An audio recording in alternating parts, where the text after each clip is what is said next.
എഴത്തൂര് മുംബൈയിലെ അലീനയുടെ കാൽക്കൽ പൗലോസ് വീഴുന്നൊരു കാഴ്ചയാണ് പ്രിയ കൂട്ടുകാരെ നമുക്കിനി കാണാനായിട്ട് സാധിക്കുക. അതായത് നാളെയാണ് നമുക്ക് കാണാൻ കഴിയുന്നത്. അലീന എല്ലാവരുടെയും കള്ളത്തരവും ചതിയും കണ്ടെത്തുന്നത് കാണാൻ സാധിക്കുന്നുണ്ട്. അതായത് അലീനയാണെങ്കിൽ നമ്മുടെ ബൈജുവിനെയും ആൻ്റപ്പനെയും കൊണ്ട് സാധനങ്ങൾ വാങ്ങുന്ന കടയിലേക്ക് എത്തുകയാണ്. കട ഏതാണെന്ന് തിരിച്ചറിയുന്ന അലീനയാണെങ്കിൽ വണ്ടി ഇവിടെ നിർത്താനായിട്ട് പറയുന്നതും തുടർന്ന് അലീന നടന്നുപോയി വിലയും കാര്യങ്ങളൊക്കെ ചോദിക്കുന്നതും കാണാൻ സാധിക്കുന്നു. തുടർന്ന് നമുക്ക് കാണാൻ കഴിയുന്നതെന്ന് പറഞ്ഞാൽ അലീനയാണെങ്കിൽ അപ്പോൾ ചേട്ടാ ഈ ബില്ലിൽ അങ്ങനെയല്ലല്ലോ കാര്യങ്ങൾ എന്ന് ചോദിക്കുന്നത് കാണാൻ സാധിക്കുന്നുണ്ട്. അല്ല ചേട്ടാ 30 കിലോ അരി എന്നൊക്കെ പറഞ്ഞിട്ട് 20 കിലോ അരിയുള്ളൂല്ലോ, അതെന്താ കാര്യം എന്ന് ചോദിക്കുന്നത് കാണാൻ കഴിയുന്നുണ്ട്. നിങ്ങൾ ആരാ എന്ന് ചോദിക്കുകയാണ്. അപ്പോഴേക്കും വല്യപ്പച്ചൻ അവിടേക്ക് എത്തുകയാണ്. തുടർന്ന് പൗലോസും ബൈജുവിനെയും കാണുകയുമാണ് നമ്മുടെ കടക്കാരൻ. ഇതേ സമയമാണെങ്കിൽ പൗലോസും ബൈജുവിൻ്റെ ആൾക്കാരാണോ എന്ന് ചോദിക്കുന്നത് കാണാം. അതെ ഇവരുടെ ആൾക്കാർ തന്നെയാണ് എന്ന് പറയുന്നു. പക്ഷേ ഒരു വ്യത്യാസമുണ്ട്.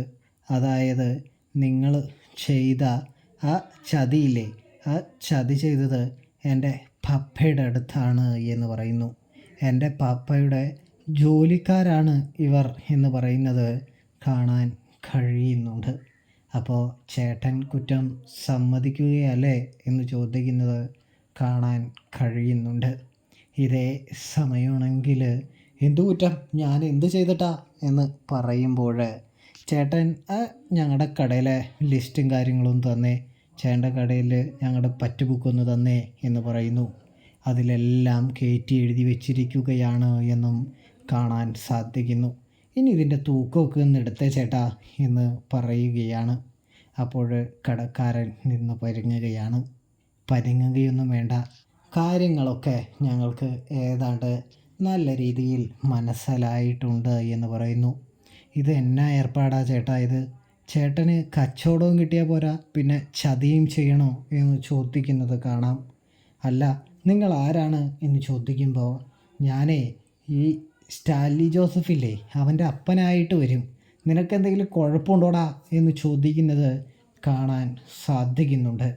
മര്യാദയ്ക്ക് ഉത്തരം പറഞ്ഞില്ലെങ്കിൽ നിൻ്റെ ഞാൻ അടിച്ച് താഴെ ഇടുമെന്ന് പറയുന്നത് കാണാൻ സാധിക്കുന്നുണ്ട്. തുടർന്ന് കടക്കാരനാണെങ്കിൽ നടത്തുന്ന ഇടപാടുകളിൽ എല്ലാം ഇവർ ചെയ്യുന്ന വെട്ടിപ്പും തട്ടിപ്പും അലീനയോട് പറയുന്നതും തനിക്ക് കുറച്ച് പൈസ തരാറുണ്ട് എന്ന് പറയുന്നതും കാണാൻ സാധിക്കുന്നു. ഇതേ സമയം തനിക്ക് പൈസ കിട്ടുന്നത് കൊണ്ട് തന്നെയാണ് താൻ അവരുടെ കൂടെ നിന്നത് എന്ന് പറയുന്നു. അപ്പോൾ ചേട്ടനും ചതി തന്നെയാണല്ലേ പ്രയോഗിച്ചത് എന്ന് അലീന ചോദിക്കുകയാണ്. നാണമില്ലല്ലോ ചേട്ടാ എൻ്റെ പപ്പയുടെ കാശ് മോഷ്ടിച്ച് തിന്നാൻ എന്ന് ചോദിക്കുന്നതും കാണാൻ കഴിയും. ഇതേ സമയം എൻ്റെ പൊന്നുമോളെ, ഞാൻ ഇവർ പറയുന്നതനുസരിച്ച് കൂടെ നിന്നു, ഇവരെനിക്ക് അതിന് കുറച്ച് പൈസ തന്നു, അത്ര മാത്രമേ ഉള്ളൂ എന്ന് പറയുന്നത് കാണാം. എൻ്റെ ചേട്ടാ കള്ളത്തരം കാണിച്ചാൽ അതിനെല്ലാത്തിനും ശിക്ഷ കിട്ടിയിരിക്കുമെന്ന് പറയുന്നു. ചേട്ടൻ ചെയ്ത തെറ്റിന് ചേട്ടൻ അധികം വൈകാതെ ശിക്ഷയ്ക്ക് വിധേയനാകാൻ തയ്യാറായിക്കോളൂ എന്ന് പറയുന്നതും കാണാൻ സാധിക്കുന്നുണ്ട്. ഒരു സൈഡിൽ അലീന എല്ലാം കണ്ടുപിടിച്ച് തുടങ്ങുകയാണ്. മീൻ, അതായത് മാർക്കറ്റിലേക്ക് പോകുന്നു, അവിടെയും ചെല്ലുന്നു, അവിടെയും ഇതുപോലെ തന്നെ പൊളിച്ചെടുക്കുന്നു, കാര്യങ്ങൾ മനസ്സിലാക്കുന്നു.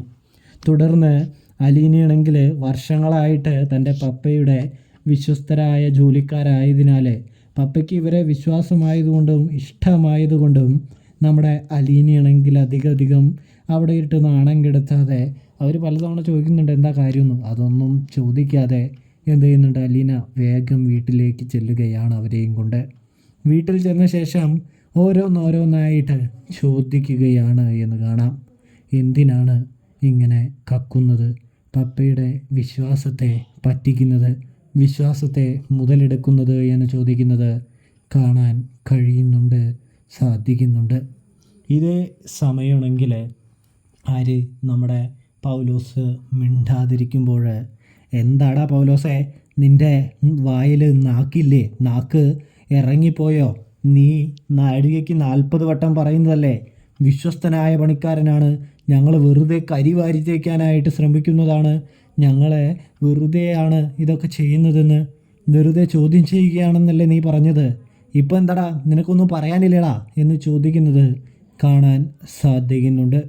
ഇതേ സമയമാണെങ്കിൽ നമ്മുടെ പൗലോസ് ഒന്നും മിണ്ടുന്നില്ല. എടാ ബൈജു, നീയും വലിയ കേമൻ തന്നെ കേട്ടാ, നിന്നെയൊക്കെ സമ്മതിക്കണം എന്ന് പറയുന്നു. എന്തായാലും എൻ്റെ പപ്പയെ ചതിക്കാനായിട്ട് എന്ത് തൊലിക്കട്ടിയാ പൗലോസേട്ടാ നിങ്ങൾക്ക്? നിങ്ങൾ എന്തിനാണ് ഇങ്ങനെയെല്ലാം ചെയ്തത് പൗലോസേട്ടാ എന്ന് അലീന ചോദ്യം ആവർത്തിക്കുകയാണ്.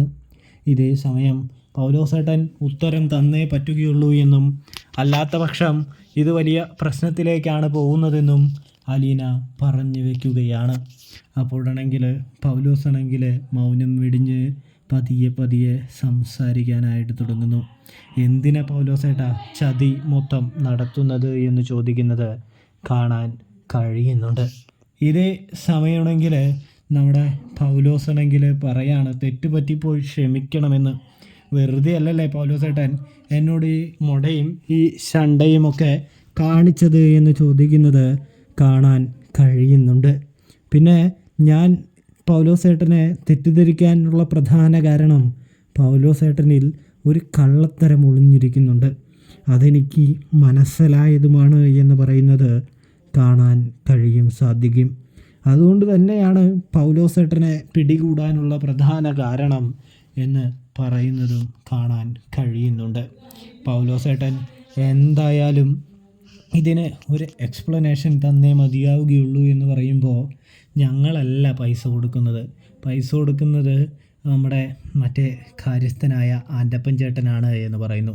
ആൻ്റപ്പൻ ചേട്ടൻ തന്നെയാണ് വീതം വെച്ച് തരുന്നതും എന്ന് പറയുമ്പോൾ, എല്ലാവരും കൂടി ചേർന്നുള്ള കളിയാണെന്ന് അലീന തിരിച്ചറിയുന്നത് കൊണ്ട് തന്നെ ഓരോരുത്തരെയായിട്ട് പിടികൂടി പൊളിച്ചെടുക്കുമ്പോൾ തന്നെ പൗലോസാണെങ്കിൽ അലീനയോട് മാപ്പ് പറഞ്ഞുകൊണ്ട് തന്നെ താൻ കാൽ കീഴിൽ കിടന്നോളാമെന്നും തന്നെ കിണർ സാബിൻ്റെ മുൻപിൽ നാണം കെടുത്തരുതെന്നും പറയുമ്പോൾ, നാണം കെടുത്തും പൗലോസേട്ടാ, നിങ്ങളുടെ മേലുള്ള പപ്പയുടെ വിശ്വാസം ഞാൻ ഇല്ലാതാക്കും, അതുതന്നെയാണ് വേണ്ടത് എന്ന് പറഞ്ഞ് അലീന നമ്മുടെ സ്റ്റാലിൻ്റെ മുമ്പിൽ വെച്ച് സത്യം തെളിയിക്കുന്നതും കാണാൻ സാധിക്കും.